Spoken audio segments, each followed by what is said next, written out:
After Billina had entered the palace, Dorothy and Evering sat down to await the success or failure of her mission, and the Gnome King occupied his throne and smoked his long pipe for a while in a cheerful and contented mood. Then the bell above the throne, which sounded whenever an enchantment was broken, began to ring, and the king gave a start of annoyance and exclaimed, "Rockety rickets!" When the bell rang a second time, the king shouted angrily, "Smudge and blazes!" And at a third ring, he screamed in a fury, "Hypocaloric!" which must be a dreadful word because we don't know what it means. After that, the bell went on ringing time after time, but the king was now so violently enraged that he could not utter a word, but hopped out of his throne and all around the room in a mad frenzy, so that he reminded Dorothy of a jumping jack.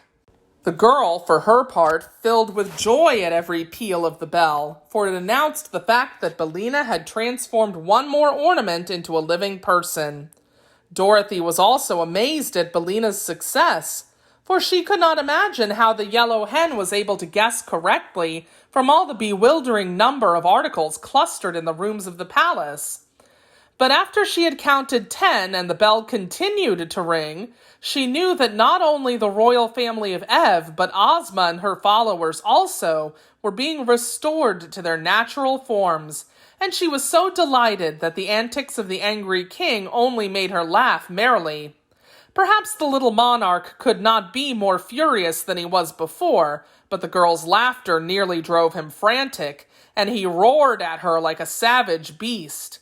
Then, as he found that all his enchantments were likely to be dispelled, and his victims every one set free, he suddenly ran to the little door that opened upon the balcony and gave the shrill whistle that summoned his warriors. At once the army filed out of the gold and silver doors in great numbers, and marched up a winding stairs and into the throne room, led by a stern-featured gnome who was their captain. When they had nearly filled the throne room, they formed ranks in the big underground cavern below, and then stood still until they were told what to do next. Dorothy had pressed back to one side of the cavern when the warriors entered, and now she stood holding little Prince Evering's hand, while the great lion crouched upon one side and the enormous tiger crouched on the other. "Seize the girl!" shouted the king to his captain, and a group of warriors sprang forward to obey. But both the lion and tiger snarled so fiercely and bared their strong, sharp teeth so threateningly that the men drew back in alarm. "Don't mind them," cried the Gnome King. "They cannot leap beyond the places where they now stand." "But they can bite those who attempt to touch the girl," said the captain. "I'll fix that," answered the king. "I'll enchant them again so they can't open their jaws." He stepped out of the throne to do this, but just then the sawhorse ran up behind him and gave the fat monarch a powerful kick with both his wooden hind legs.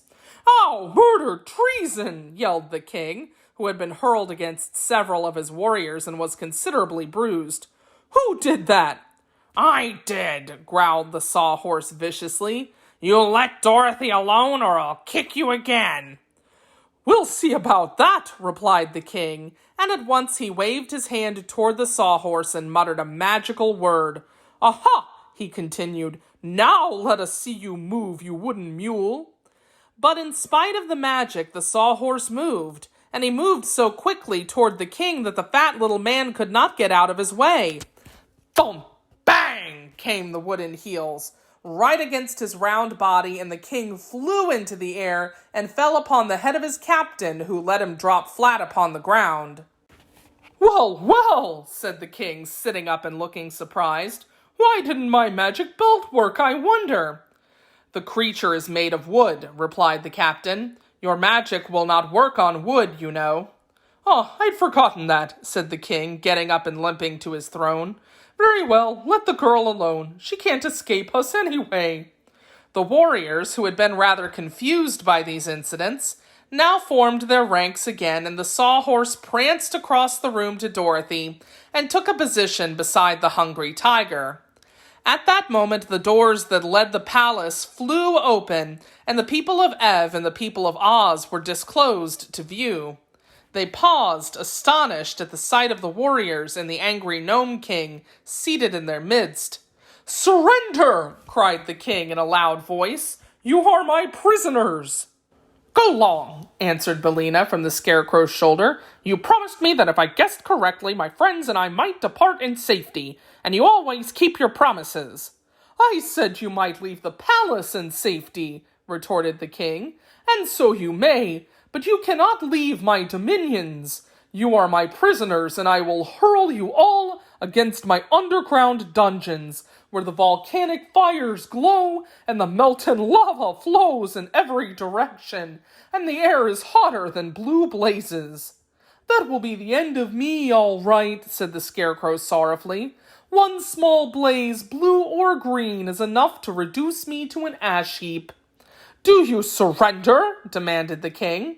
Billina whispered something in the Scarecrow's ear that made him smile and put his hands in his jacket pockets.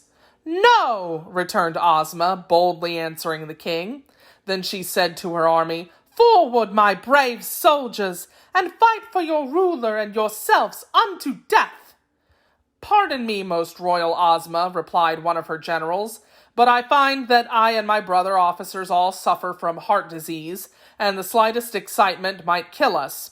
If we fight, we might get excited. Would it not be well for us to avoid this grave danger?" "Soldiers should not have heart disease," said Ozma. "Private soldiers are not, I believe, afflicted that way," declared another general, twirling his mustache thoughtfully. "If your royal highness desires, we will order our private to attack yonder warriors." "Do so," replied Ozma.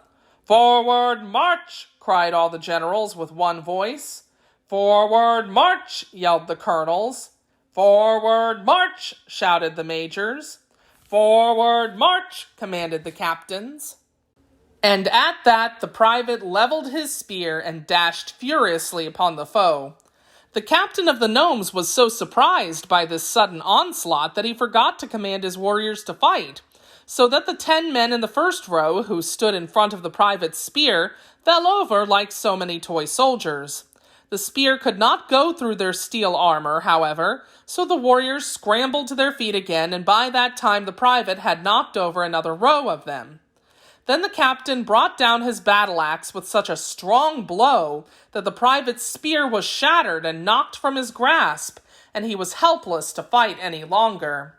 The Gnome King had left his throne and pressed through his warriors to the front ranks, so he could see what was going on, but as he faced Ozma and her friends, the Scarecrow, as if aroused to action by the valor of the private, drew one of Billina's eggs from his right jacket pocket and hurled it straight at the little monarch's head. It struck him squarely in his left eye, where the egg smashed and scattered, as eggs will, and covered his face and hair and beard with its sticky contents. "Help! Help!" cried the king, clawing with his fingers at the egg in a struggle to remove it. An egg! An egg! Run for your lives!" shouted the captain of the gnomes in a voice of horror. And how they did run! The warriors fairly tumbled over one another in their efforts to escape the fatal poison of that awful egg, and those who could not rushed down the winding stair, fell off the balcony into the great cavern beneath, knocking over those who stood below them. Even while the king was still yelling for help, his throne room became emptied of every one of his warriors, and before the monarch had managed to clear the egg away from his left eye, the Scarecrow threw the second egg against his right eye, where it smashed and blinded him entirely. The king was unable to flee because he could not see which way to run, so he stood still and howled and shouted and screamed in abject fear. While this was going on, Billina flew over to Dorothy, and perching herself upon the lion's back, the hen whispered eagerly to the girl, "Get his belt! Get the Gnome King's jeweled belt! It unbuckles in the back! Quick, Dorothy, quick!"